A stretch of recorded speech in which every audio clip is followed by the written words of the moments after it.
I fully recreated one of New Super Mario Bros. DS most unique bosses, the Lakithunder. In this video, I'll show you exactly how I rebuilt this electrified Lakitu, as well as an extra feature I added for Mario being able to use his Thunder Cloud after he dies. If you want to see that, make sure to watch till the end. Also, don't forget to like and subscribe. Let's go. Before I could start working on Lakithunder himself, I had to of course recreate the enemy he is based on first, the Lakitu. Luckily that wasn't too difficult, so let's quickly go over it. I based his behavior on that from Mario Maker 2, where he flies in between 2 points and stays on screen the entire time as he follows Mario around. Then I remade his attacking behavior, where he simply throws down spinies at Mario, which start walking when they land on the ground. Lakitu can also be killed, leaving his cloud behind. This one can then be entered by Mario to fly around to unreachable places until the cloud disappears after around 14 seconds. When Lakitu was finished, some of the groundwork for the Lakithunder was already done, but obviously there was way more work to be done.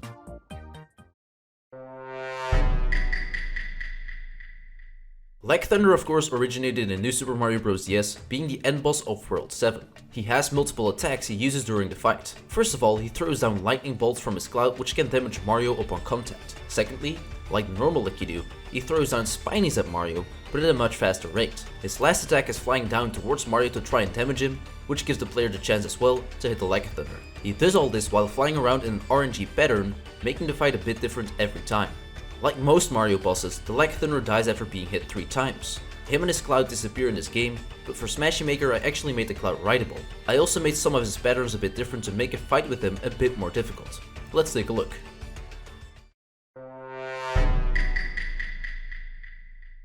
To recreate this boss, I first of all needed good sprites for the Lakithunder. Luckily, creeps from my Discord server made these awesome sprites. I immediately started working on the movement of the Lakithunder.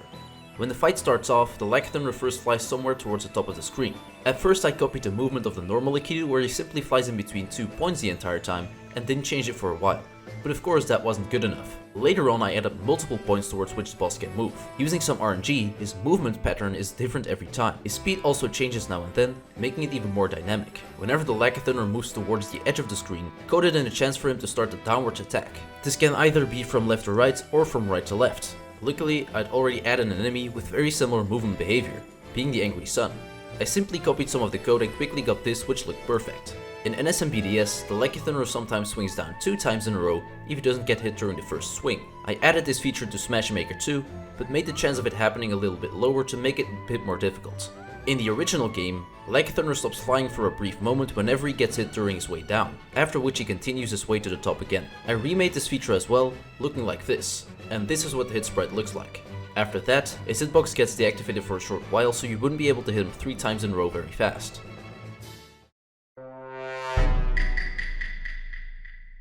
Let's first take a look at the spiny throwing attack. I copied the attack from the Lakitu to begin with and then simply made him throw it way faster. Now he throws down a spiny between 1.5 and 2.5 seconds every time, determined by more RNG. Based on Mario's position relative to Lakithunder himself, he will always throw the spinies towards his direction. The attack doesn't last very long, but it can get a bit tricky to dodge all of them if you don't watch out. Real quick before we continue, don't forget to leave a like and subscribe if you haven't yet. Only around 19% of people who watch my videos are actually subscribed, and you can always unsubscribe later. It would help me out a lot. Thanks. The lightning attack is by far the coolest one this boss can perform. To recreate it, I first had to look at the Zap and Mech Koopa from Mario Maker 2, an enemy which also occasionally shoots a laser. I analyzed him and then started working on the lightning bolt. To start, I put the sprites together to create a cool looking ball that made it move downwards. I also quickly added a damaging hitbox to it. I was thinking of adding the amp hit behavior to the bolt, but I realized it'd be annoying during an actual boss fight to freeze in place and lose all momentum, so decided not to add it. To make the lightning look better, I added an animation to it which looks like this, making it a bit more dynamic too. Then I made the lightning bolt appear from the bottom of the cloud.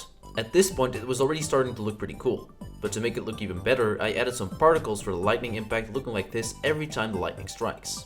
Next to that I added cloud animations too. Every time the Lakithunder is about to shoot, the cloud starts shining a bit to warn the player, seemingly charging up the attack. Last but not least, I added a small screen shake on impact. This resembles the original even more and makes it more epic. After that was done, I had to add the lightning attack into my existing code. With some more RNG, I made the Lakithunder start a series of lightning attacks going from 2 to 6 lightning bolts every time. The more the Lakithunder is hit, the higher the chance of getting more lightning bolts. My code makes the boss more difficult than the original, but I've always had the feeling that the Lakithunder and other NSMBDS bosses were too easy to beat. If we add up the spiny, lightning and swing attack, we get a perfectly working Lakithunder. Let's now have a separate look at his thundercloud.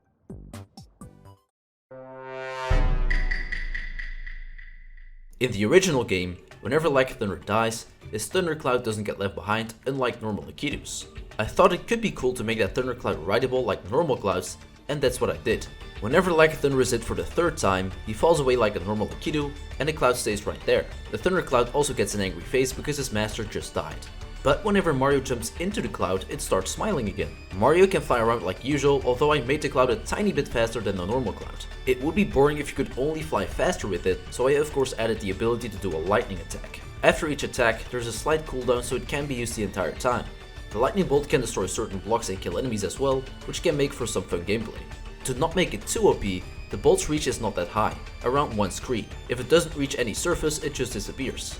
The cloud also turns yellow for a second whenever a bolt has been shot.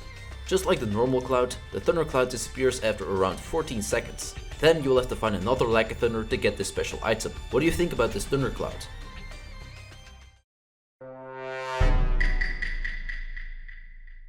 To get the full experience, I even added in a replica of the boss arena for the SMB1 style, which looks like this. What a perfect way to now look at a full fight between Mario and the Lakithunder.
Don't forget that everything you saw in this video is still very early into development and may change at any point.